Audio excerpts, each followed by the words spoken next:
Kei te tautohetia anōtia te tuhinga o Whanganui.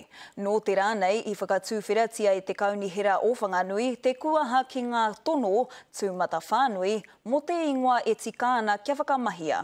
I tēnei wā tonu, kāre te kaunihera e whakauru ana I te pūha ki tōna ingoa. E hara I te wā tuatahi kua papua ke tēnei take. I te tau 2001 I whakahetia te wikaina e Michael Laws te koromatua o te wā, me ora tau hiahia kia tinihia te ingoa. I pātai au ki te koromatua o Nāia nei, e haha te take I tono wai te kaunihera kia tinihia anōhia. It's really simple, it's the right spelling of the word and it's time that it was corrected. I te tau 2001 I whakatauhia te minita take whenua kia rua ona ingoa. When you've got the Whanganui iwi telling us that the spelling of their language is Whanganui with an H, who are we to say that that is incorrect? Kua whai mana te ingoa Whanganui mō te awa e rere nei ki te poho o te taone. He pēnei hoki te ingoa mō te pāka a iwi. I te wā o te tāpaetanga pōti, I whakahe te nuina o te hunga pōti ki te whakauru I te he.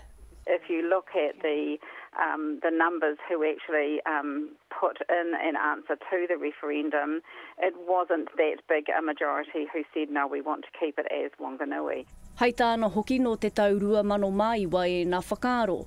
Ko te tau te kaumārima I Nāia nei, he wā hou tēnei. It's only a few months ago that we celebrated with Whanganui iwi the settling of the river settlement, and we had the land settlements to come. And, you know, we are alongside them as partners in lots and lots of things we do, including commercial ventures. It just, times have changed so much in those years. And, you know, like as I said before, it's the right time to correct that mistake.